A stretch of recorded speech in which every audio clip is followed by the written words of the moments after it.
একটা ভাই ডাক্তারের কাছে অনুরোধ করছে যে, "ডাক্তার সাহেব, আপনার রুগীকে আপনার রুগীকে রোগের সম্পর্কে বিস্তারিত জেনে আপনি আরেকটা জিনিস জানবেন।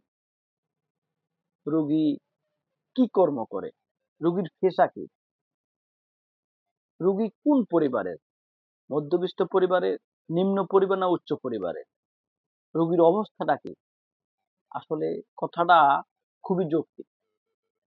কথাটা খুবই যৌক্তিক হলো এতটুকুই যে আসলে আমাদের একজন এমবিবিএস ডাক্তার বলেন, একজন ডাক্তারের কাছে যখন একটা রুগী যায়, তখন ডাক্তার কিন্তু রুগীটা এমনও হাজার হাজার লক্ষ লক্ষ রুগী আছে, সে অসুস্থ হয়েছে, দীর্ঘদিন অসুস্থ, বিছানায় শুয়ে আছে, ডাক্তার কাছে যাইতে পারে না, নিরুপায়ও, আর কিছু করতে পারে না, মানে নিরুপায় হয়ে গিয়ে সে আরেকজন থেকে কর্জ করে সে ২,০০০ টাকা, ৩,০০০ টাকা, ৫,০০০ টাকা কর্জ করে, ধার করে, কর্জ করে, এমনও আছে লাখের উপরে নিয়ে ডাক্তারের কাছে যায়।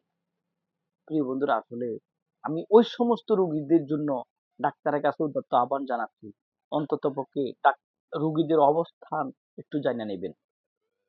প্রিয় বন্ধুরা, আসলে ডাক্তাররা সবসময়, ডাক্তাররা হলো সোনার হরিণের মতন।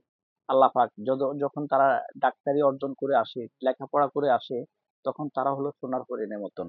তবে এই সোনার হরিণের মাঝখান দিয়ে অন্তত রুগীদের অবস্থাটা যে পরিমাণের, নরমাল একটা পরিবারে যে এই রুগীটা আরেকজনের কাছ থেকে কর্জ করে, ধার করে, কিংবা লাখের উপরে টাকা নিয়ে ডাক্তারের কাছে গিয়েছে। ধরেন সে ৫,০০০ টাকা নিয়ে গিয়েছে, ডাক্তার তাকে ডাক্তারের ভিজিট, আসা যাওয়া, কিংবা ডাক্তারের পরীক্ষা নিরীক্ষা, যতগুলো পরীক্ষা দিয়েছে, পরীক্ষা মনে করেন ৬,০০০ টাকা পরীক্ষা আসছে, ডিসকাউন্ট মিসকাউন্ট বক্কর চক্কর করে দিয়ে তারপরে এই ৫,০০০ টাকা রুগীর শেষ, ডাক্তার দেখা নেই, তারপরে আসা যাওয়া, তারপরে ধরেন এই পরীক্ষা নিরীক্ষা করে ৫,০০০ টাকা রুগীর শেষ। সে প্রেসক্রিপশন গুলো আনে, রিপোর্ট গুলো আইনা সে রিপোর্ট গুলো চুষে চুষে খাবে, রুগী সুস্থ হয়ে যাবে। আমার মনে হয় ওষুধ খাওয়া লাগবে না। এই যে এই রুগীটা তার কাছে কোনো টাকা নাই, সে আরেকজন কাছ থেকে ৫,০০০ টাকা কর্জ করে ডাক্তারের কাছে গিয়ে এই ৫,০০০ টাকা খরচ করে আসলো, জাস্ট রিপোর্ট গুলা নিয়ে আসলো, ডাক্তারের প্রেসক্রিপশন নিয়ে আসলো, তার কাছে কোনো টাকা নাই, কিন্তু সে ওষুধ খাইতে পারলো না, সুস্থ হইতে পারলো না। এই যে তাদের অভিশপ্ত, ওই অভিশপ্ত নিঃশ্বাস গুলা কাদের কাছে গিয়ে পৌঁছবে? প্রিয় বন্ধুরা, আসলে আমি এই সমস্ত রোগীদের কথা এই আমাদের ডাক্তারদের দৃষ্টি আকর্ষণ করার চেষ্টা করছি। এদের অবস্থা সম্পর্কে, যে প্রতিটা রোগীর আপনার অবস্থা সম্পর্কে জানার চেষ্টা করবেন। কারণ হলো, আপনি যদি অন্তত একটা নরমাল ফ্যামিলি, নিম্ন ফ্যামিলির রোগী, আপনি একটু বিবেক দিয়ে বিবেচনা করবেন। প্রাথমিক আহ সেকেন্ডারি চিকিৎসাটা দেওয়ার চেষ্টা করবেন। অন্তত পক্ষে যে পরীক্ষাগুলো না দিলে নয়, ওই পরীক্ষাগুলো করানোর চেষ্টা করবেন। কারণ হচ্ছে আসলে রুগীর অবস্থা জানার চেষ্টা করবেন। তো সবাইকে অসংখ্য ধন্যবাদ। আমি আসলে আমি নিজেও একজন ফার্মাসিস্ট এবং পল্লী ডাক্তার হিসাবে আমি আসলে এই সমস্ত কথাগুলো বলতে চাচ্ছি না, কিন্তু তারপরেও বলতে হয়। কারণ হচ্ছে আমার কাছে এমন এমন রুগী আসছে, আমার কাছে আহ এমন এমন মানুষ আসছে যে ৫,০০০ টাকা, ১০,০০০ টাকা কর্জ করে সুদের ওষুধ নিয়ে, কিংবা লাখের ওষুধ নিয়ে, আরেকজন কাছ থেকে ধার করে নিয়ে ডাক্তার দেখাই ১ সপ্তাহ ১০ দিন বিছানায় শুয়ে আছেন, ওষুধ খাইতে পারছেন না। এমনও আছে, আমি বহুত রুগীকে ডাক্তার দেখাই আসি, বিছানায় শুয়ে আছে, টাকার অভাবে ওষুধ খাইতে পারতেছে না। তারপরে কি করব? পরবর্তীতে দিবে, কিংবা বাকির খাতা টুকে রেখে আমি তাদেরকে ওষুধ চালাই। এইভাবে আমার মতো এইভাবে সারা বাংলাদেশে হাজার হাজার লক্ষ লক্ষ ফার্মাসিস্ট যারা এই সমস্ত কাজগুলো করেন, আমি মনে করি এই সমস্ত মানবিক কাজগুলা আসলে ডাক্তারদের মাথায় থাকা উচিত।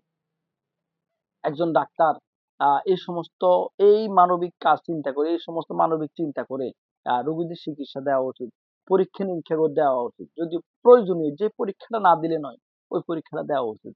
প্রিয় বন্ধুরা, আসলে এইরকম, এভাবে আমার আমার জীবন, এই আমার এই ফার্মাসিস্টের জীবনে, আমার এই কেমিস্টের জীবনে, আমি এইভাবে শত শত রুগীর চিকিৎসা, এবার শত শত রুগীর চিকিৎসা চালিয়ে গেছি। ডাক্তারের শত শত, হাজার হাজার বলবো না, মিথ্যা কথা বলার দরকার নাই, শত শত রুগী ডাক্তারের কাছ থেকে আহ ডাক্তারের কাছ থেকে রুগী চিকিৎসা করে এসেছে, কিন্তু টাকার অভাবে ওষুধ খাইতে পারতেছে না। কারণ টাকা কর্জ করে যে টাকাগুলো নিয়েছে, এগুলো সব শেষ। প্রিয় বন্ধুরা, আসলে আপনাদের আসলে আমি তুলে ধরার চেষ্টা করছি। মূলত যেটা বাস্তবিক প্রেক্ষাপট ওগুলো তুলে ধরার চেষ্টা করেছি। যদি ভালো লাগে আমার ভিডিওটা শেয়ার দিবেন, লাইক কমেন্ট করবেন, আমাকে একটু উৎসাহিত করবেন যাতে করে সামাজিক এই কালচার গুলো তুলে ধরতে পারি।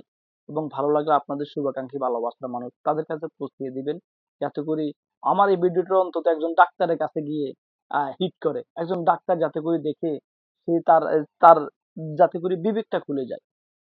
ওই উদ্দেশ্যই অন্তত পক্ষে আমার এই ভিডিওটা শেয়ার দিবেন। আমার এই ভিডিওটা দেখে যদি একজন ডাক্তার, যদি একজন গরিব রুগীকে, একজন নিম্ন পরিবারের রুগীকে যদি এই বিবেক দিয়ে যদি অন্তত চিকিৎসা করে, আমি মনে করি আমার ভিডিওটাই সার্থক, আমার জীবনটাই সার্থক। এই দিক দিয়ে চিন্তা করে আমি ভিডিও করেছি, আপনাদের বাকি দায়িত্ব আপনাদের। আপনারা শেয়ার দিয়ে আমার ভিডিওটাকে অন্তত ডাক্তার পর্যন্ত হিট করবেন। তো সবাইকে অসংখ্য ধন্যবাদ। আসসালামু আলাইকুম।